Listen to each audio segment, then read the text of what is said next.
De retour sur le stand de l'enseignement catholique dans le cadre du Salon des maires pour parler climat scolaire. Alors si vous n'êtes pas familier de cette expression, ça n'a rien à voir avec la météo. On vous donne la définition dans quelques instants. Pour en parler précisément avec nous, Benjamin Moignard, professeur des universités, président de l'Observatoire universitaire international éducation et prévention, et Nathalie Tretiakov, adjointe au secrétaire général du secrétariat général de l'enseignement catholique. Climat scolaire, définition donc indispensable.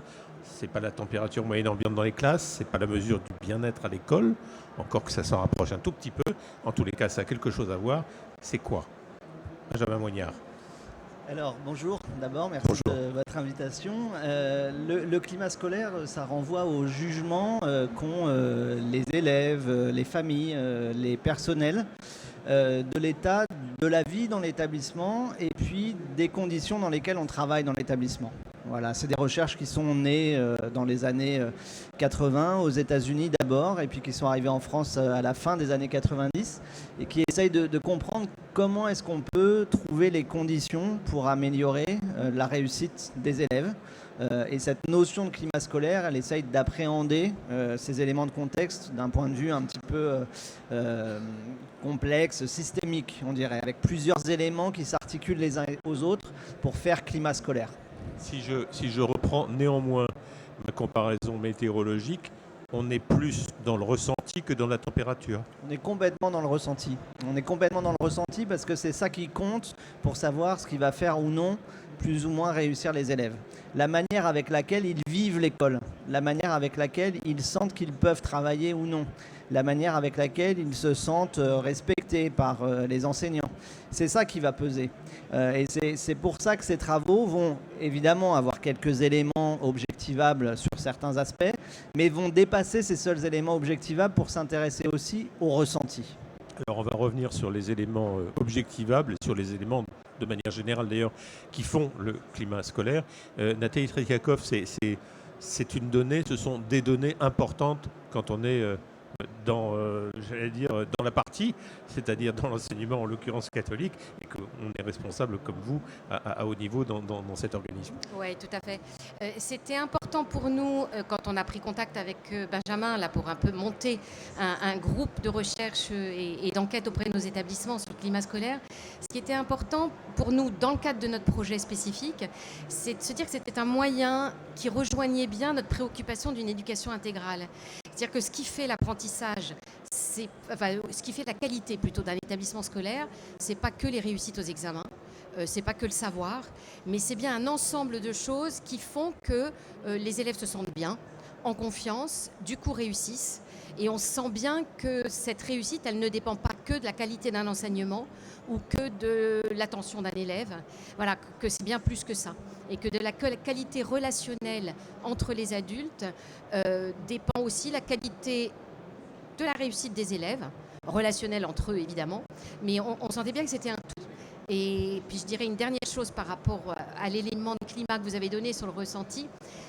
Je trouve que dans l'enseignement catholique, et ça a été un autre des aspects qui a fait qu'on a demandé à Benjamin de travailler avec nous, il faut qu'on se méfie de ne pas être justement que dans le ressenti. Donc le ressenti, il peut aussi être mesuré. Voilà. À partir du moment où il ne se mesure pas que que par l'émotion ou que par... il y a bien des moyens de mesurer une qualité de ressenti ou une mauvaise qualité de ressenti par le biais des enquêtes que Benjamin a menées auprès de nos établissements, qui nous ont donné du coup de vrais outils de pilotage. Est-ce que c'est comme pour, les instituts de sondage qui, eux, font un autre travail dans d'autres domaines? Est-ce qu'il vous faut un certain temps pour dégager des tendances? Oui, on a déjà le temps de la mise en place des enquêtes. Quand on enquête auprès des enfants, déjà, des élèves, ça prend un certain temps et ça nécessite de travailler très en lien avec des établissements scolaires. On s'est appuyé là sur un groupe national qui s'est mis au travail pour développer un réseau d'établissements susceptibles de participer à ces enquêtes.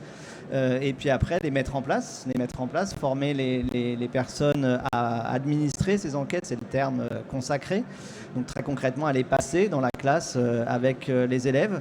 Et puis ensuite, il y a le temps de l'analyse, bien sûr. Là, l'enjeu pour nous, c'était d'avoir un échantillon représentatif au niveau national de l'enseignement catholique. Ce qu'on a plutôt réussi à faire malgré un contexte difficile, parce qu'on a travaillé aussi en partie au moment de la pandémie et de son apogée, on va dire ça comme ça, en termes de confinement. Donc il y a eu aussi c'est une recherche qui a nécessité une mobilisation forte et partagée. Et ensuite, oui, il y a le temps de l'analyse, là aussi, de groupe et de restitution intermédiaire avec ce groupe. Et ce souci que ce ne soit pas quelque chose de complètement détaché des enjeux et des intérêts des acteurs du terrain. Et ça, je crois que c'est une des marques de fabrique de ces enquêtes et de ces recherches-là, c'est aussi d'être très organisé pour qu'elles fassent sens sur le terrain et que les interprétations, y compris qu'on peut faire, puissent être soumises au regard critique du terrain. Vous pouvez préciser la notion d'échantillon représentatif ? Alors ça veut dire très concrètement qu'on ne peut pas aller dans tous les établissements évidemment de l'enseignement catholique, mais qu'on essaye de les choisir et d'en choisir un certain nombre qui vont représenter ce que l'enseignement catholique est de manière plus générale. Très concrètement, on va avoir tant de pourcents d'établissements qui sont plutôt implantés en centre-ville, tant qui sont plutôt des grands établissements, tant qui sont plutôt des petits établissements, tant qui sont plutôt à la campagne, etc. Et la proportion de ces établissements selon un certain nombre de critères doit correspondre à ce qu'est la proportion nationale de répartition et de différence entre chacun des établissements. Donc ça veut dire qu'à partir d'un petit nombre, on doit pouvoir rapprocher le grand nombre et ce qu'est l'enseignement catholique dans sa diversité. Madame Tretiakov, j'imagine qu'à ce niveau-là, on doit vous demander un petit peu une expertise sur les différents établissements qui pourraient éventuellement fournir ces échantillons dont M. Moignard éventuellement se servira par la suite. Alors on l'a fait de façon collective, c'est-à-dire qu'on a réuni autour de nous une équipe que Benjamin et moi on pilotait, représentative, alors des personnes qui étaient intéressées pour se lancer dans l'aventure. Déjà un volontariat donc. Pardon ? Déjà un volontariat donc. Oui. Volontaires pour travailler sur ce thème-là. Ensuite, on a fait en sorte aussi qu'il soit déjà représentatif du territoire français. Rien de pire que de faire quelque chose qui ne serait que Île-de-France, que parisien. Voilà. On a eu des personnes de Lyon, de Toulouse, enfin de la région Occitanie. Des Hauts-de-France aussi, des j'imagine. Hauts-de-France, de l'Île-de-France aussi, évidemment. Bretagne. Voilà, et on leur a demandé de nous aider à constituer cet échantillon. Alors les personnes étaient d'abord intéressées pour être impliquées, donc ont pris des établissements de leur diocèse ou de leur région. À partir de ça, on a comparé. Benjamin a fait un état des lieux et a dit, ben voilà, il nous en manque. Et c'est à partir des manques qu'on a été rechercher les établissements qui nous manquaient. Et je dois dire que globalement, quand on va vers un établissement, il est plutôt partant. Et quand en plus on lui dit que c'est vraiment sur des critères de représentativité, il n'y a pas eu de souci de ce côté-là. C'est anecdotique, mais il y a eu des refus. Quelques refus, mais il y a globalement, il y en a eu assez peu. C'est-à-dire qu'on a moins de 5% des établissements sollicités qui ont refusé. Par contre, il y a une garantie d'anonymat qui est très importante. C'est-à-dire que ces enquêtes, elles sont passées de manière anonyme et les restitutions sont faites aux établissements et aux établissements seulement. Et ça, c'est quelque chose qui était important dans notre collaboration. C'est-à-dire que ce n'est pas des outils d'évaluation. Et on s'insurge bien contre ça. Ils ne sont pas là pour évaluer les établissements ou les comparer les uns aux autres, mais bien pour travailler à un échelon national, à une recension de données. On a même fait attention à ce qui n'est pas à bien séparer l'institutionnel et l'universitaire. C'est-à-dire qu'ils ne prennent pas ça comme une commande institutionnelle de la part du réseau de l'enseignement catholique, mais bien comme une participation à une enquête qui devait permettre à l'enseignement catholique de s'améliorer, de mieux comprendre et du coup d'éventuellement s'améliorer. Mais du coup, ce sont bien les universitaires qui ont pris en charge les enquêtes. Donc voilà déjà pour la définition ou l'approche de l'instrument de mesure.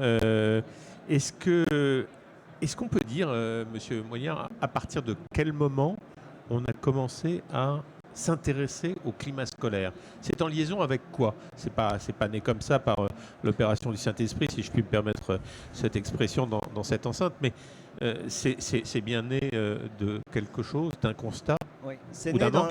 alors en France, on va prendre en France, c'est né à la fin des années 90 et c'est d'abord lié à des travaux qui s'intéressaient aux moyens de réduire la violence à l'école. C'est né de ça, en se rendant compte qu'effectivement ces éléments de contexte, la manière avec laquelle se vivait le climat scolaire étaient très influents sur ce qu'on appelle les victimations, si on dit autrement, sur les violences à l'école, et en particulier sur les petites violences. C'est-à-dire qu'on parle souvent de violences à l'école sur des faits spectaculaires, très relayés. Bon, la réalité quotidienne de la violence, c'est pas celle-là, ce sont plutôt des petits faits qui sont répétés, qui sont accumulés. Des chercheurs comme Éric Debarbieu ont lancé à la fin des années 90 ces premières enquêtes de climat scolaire qui visaient d'abord à travailler la question de la violence à l'école.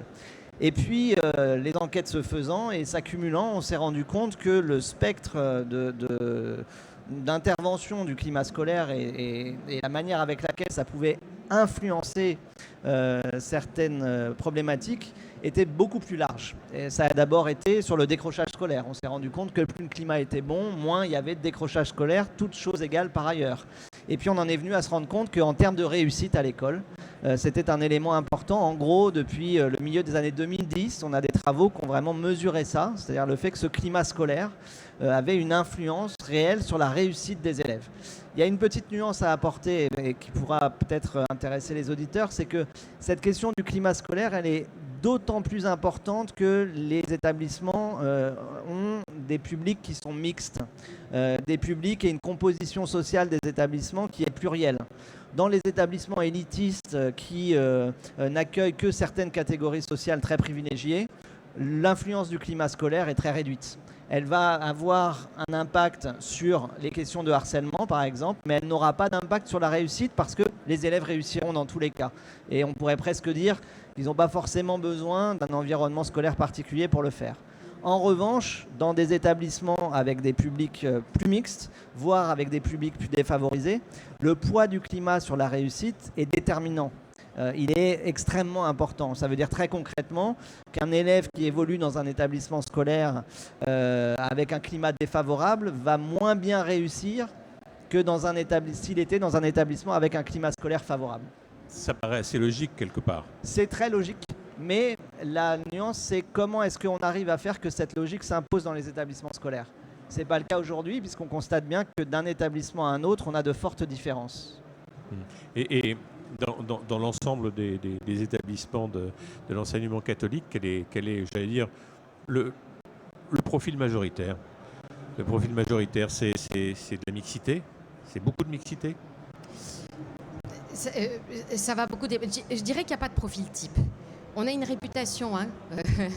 Il y a une forme d'image qui nous est renvoyée d'écoles catholiques un peu élitistes, etc. Ce sont les écoles de centre-ville. Oui, c'est vrai, on en a.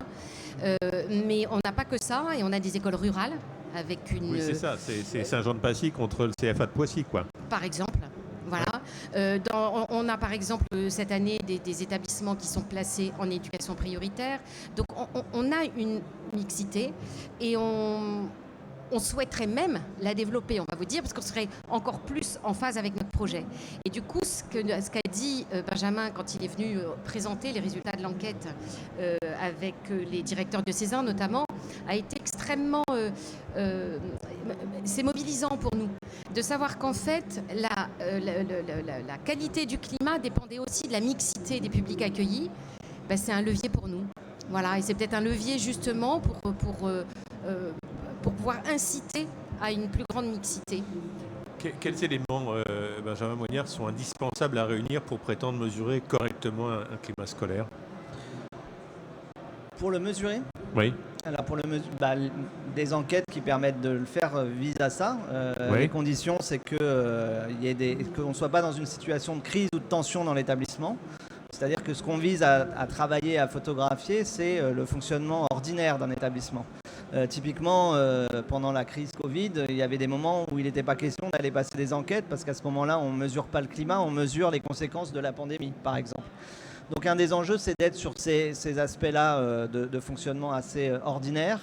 Ensuite, c'est des enquêtes, des protocoles qui sont très travaillés depuis maintenant assez longtemps, qui nécessitent d'être très clairs pour les enfants. Je pense en particulier aux enquêtes de climat qui s'adressent aux élèves, parce qu'il y en a d'autres qui qui s'adresse au personnel.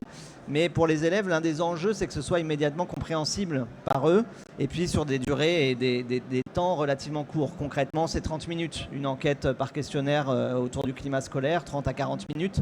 Il ne faut pas que ce soit plus long, et il y a tout un tas après d'ajustements qui sont liés à ce qu'on appelle les enquêtes auprès des enfants et des jeunes, qui doivent permettre que ce soit adapté en termes de vocabulaire, de lisibilité, etc. Vous avez parlé il y a quelques instants de mixité scolaire et de l'importance que cela pouvait avoir dans l'établissement des enquêtes que vous avez pu faire. Il y a une autre chose qui m'a frappé, pour ne pas dire qu'elle m'a surprise, c'est l'importance de la qualité relationnelle avec les équipes et de la stabilité et de la continuité des équipes. Est-ce que vous pouvez justement développer ce thème ainsi que Madame... C'est un élément qui est absolument déterminant sur les questions de climat scolaire. On a aujourd'hui, on dira, un consensus scientifique sur le fait que ce qui pèse le plus en termes d'amélioration du climat scolaire, c'est cette stabilité des équipes éducatives et la manière avec laquelle ces équipes sont amenées à travailler collectivement. C'est un vrai enjeu en France et c'est un enjeu assez singulier parce qu'on n'a pas cette culture, il faut le dire assez tranquillement. L'école française, de manière générale, ne s'est pas construite sur une dynamique où les adultes sont amenés à travailler beaucoup ensemble. On a les profs d'un côté, on a les cadres éducatifs de l'autre, on a les directions de l'autre. Un des enjeux bien souvent pour les directions, c'est de réussir à mettre du lien entre tout ça, de développer un projet qui fasse sens communément.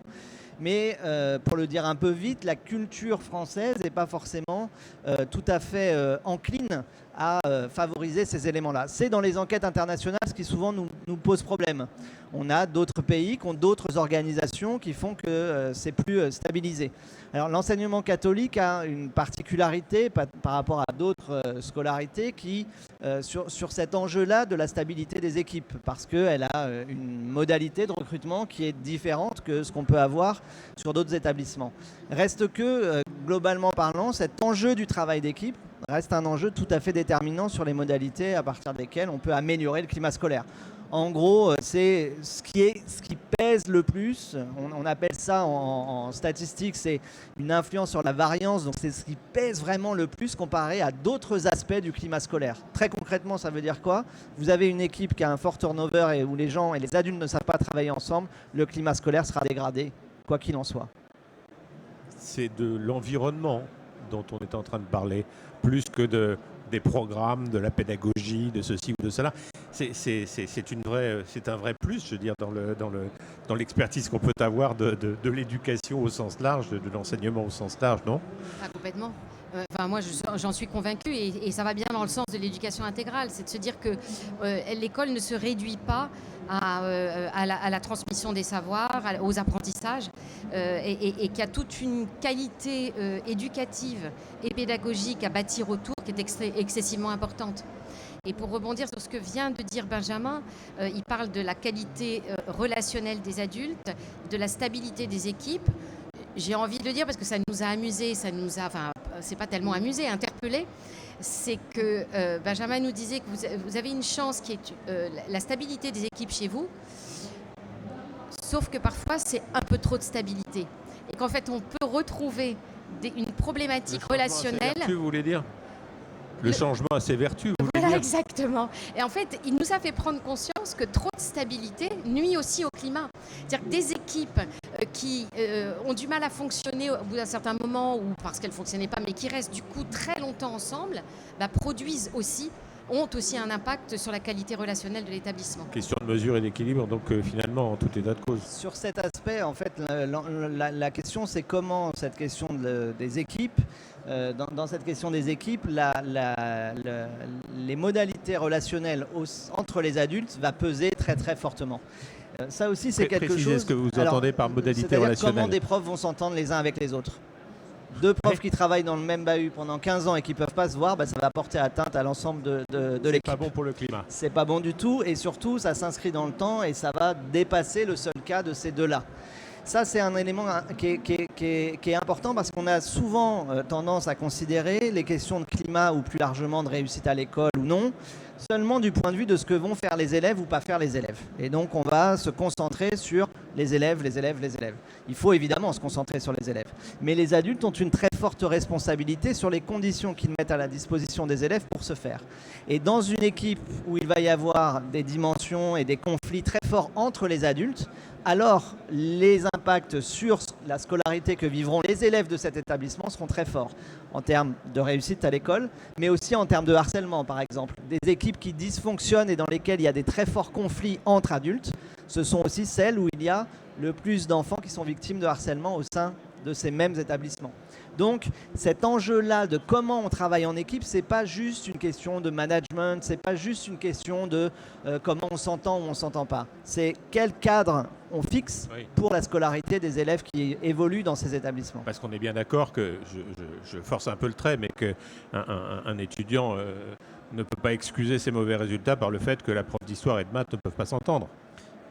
Non, mais en revanche, il est un peu simple de dire que s'il ne réussit pas, c'est seulement lui et lui qui doit être pointé du doigt au regard de ses mauvais résultats.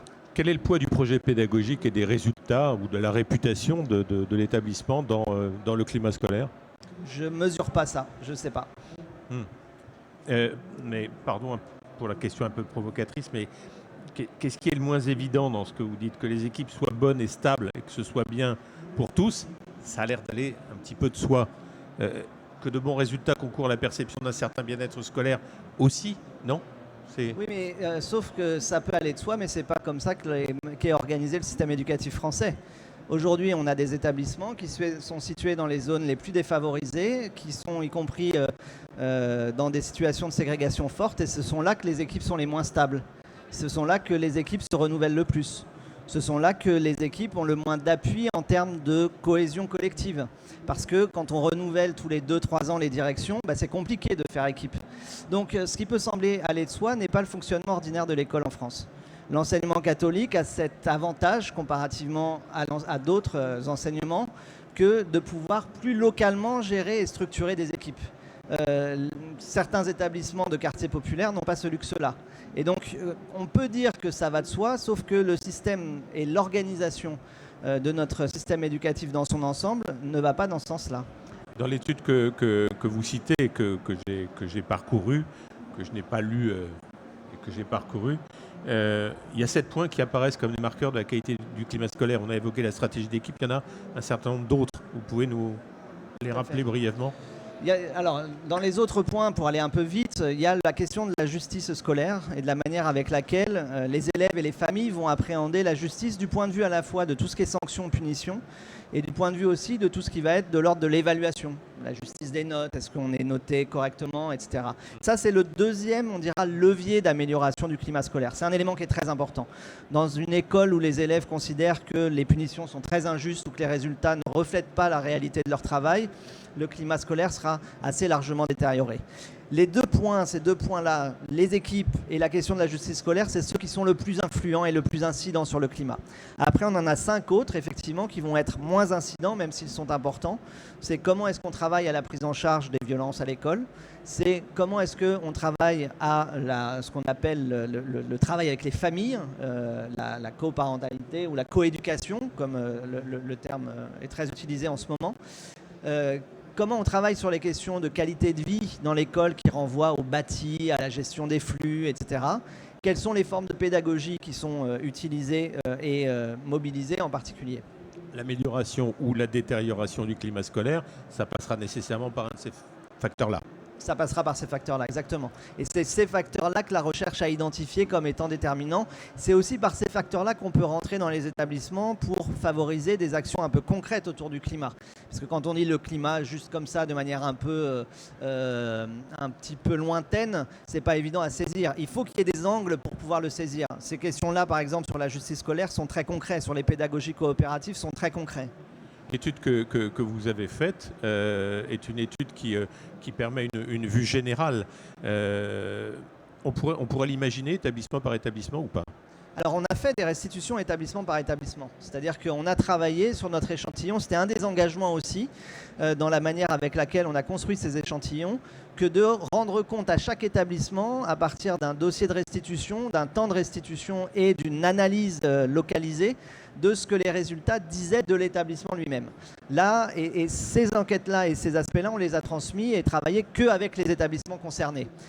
Donc on a déjà, et c'est l'un des enjeux des recherches que je porte, qui est de faire aussi que ces données soient pas justes et ne servent pas juste à alimenter une réflexion nationale aussi légitime soit-elle, mais qu'elles puissent aider aussi localement à identifier des choses sur lesquelles on peut travailler. Je vous donne un exemple, des établissements dans lesquels on avait une très forte différence entre l'appréciation du climat scolaire chez les petits et puis chez les plus âgés.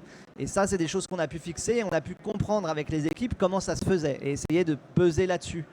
D'autres établissements où il y avait des niveaux de sanctions et de punitions très forts que ne mesuraient pas forcément les équipes sans se rendre compte qu'il y avait ces volumes-là ou sans avoir de point de comparaison par rapport à ces volumes-là.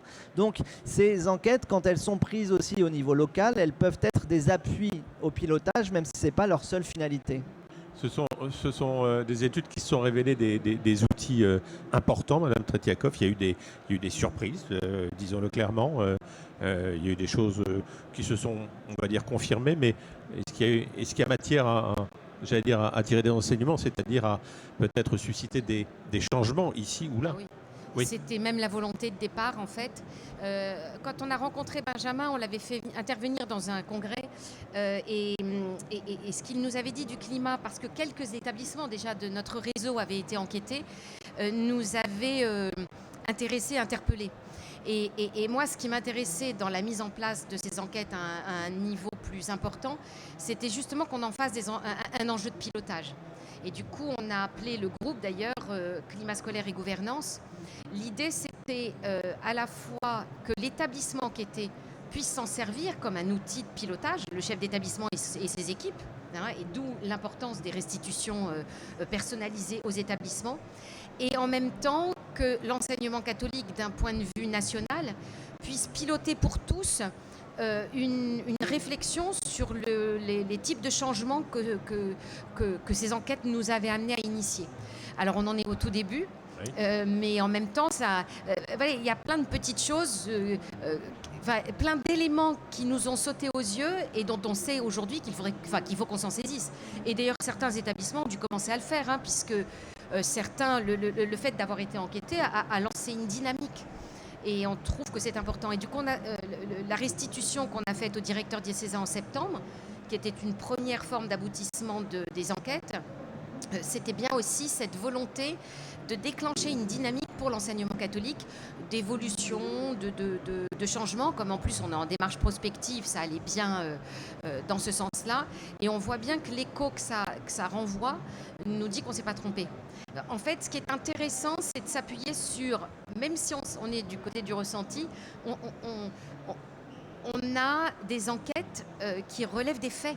Enfin, qui s'appuient sur des éléments contextualisés et réels, d'indices de compréhension de nos établissements et du coup de ce qu'on pourrait travailler. Je ne suis pas le chargé d'affaires de M. Moignard, mais il va falloir qu'il vous suive, qu'il continue à vous suivre, oui. à vous observer. Ah bah oui. C'est prévu? Ah bah oui. En fait, on veut poursuivre. Alors après, bon, le problème, c'est que justement, on se disait comment on poursuit le groupe qu'on a constitué pour que ce soit viable pour tout le monde et puis efficace. Deux questions. Est-ce qu'il y a un lien entre le climat scolaire et, allez, je vais dire les choses le plus simplement possible, et une classe sociale majoritairement représentée dans l'école en question, dans l'établissement en question? Alors oui, le climat scolaire pèse d'autant plus que, ce que je disais tout à l'heure, il y a de la mixité sociale. Oui. Pourquoi? Là aussi, c'est assez finalement évident. Les élèves qui sont le plus en proximité sociale avec l'école, qui sont issus des milieux les plus favorisés, réussissent à l'école, quelles que soient les conditions dans lesquelles la scolarité se déroule. Ils n'ont pas besoin de grand monde pour réussir parce qu'ils sont déjà en grande proximité avec l'école.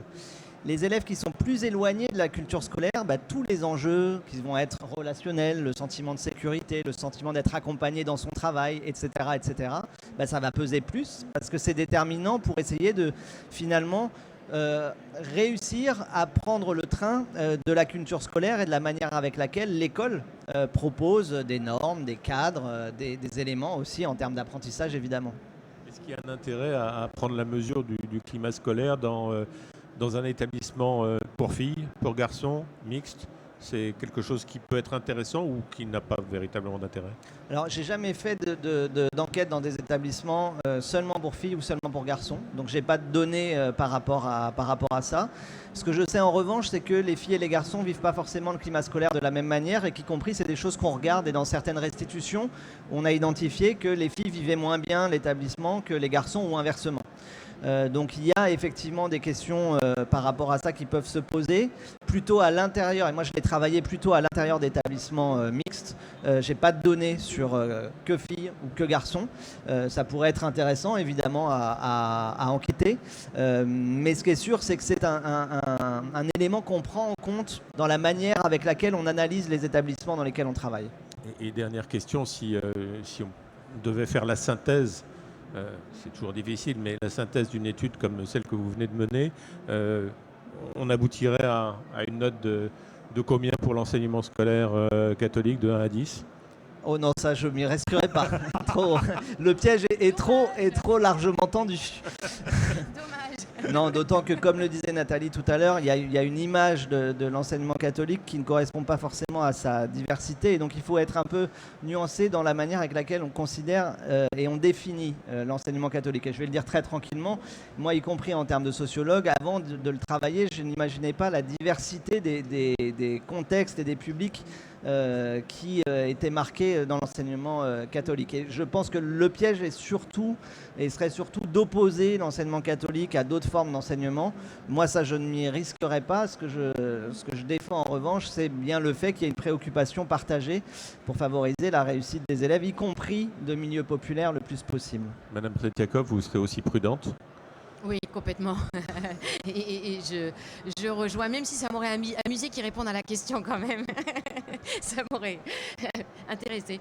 Mais je comprends qu'ils n'y répondent pas et je crois que je serais incapable d'y répondre et je ne le souhaiterais pas non plus.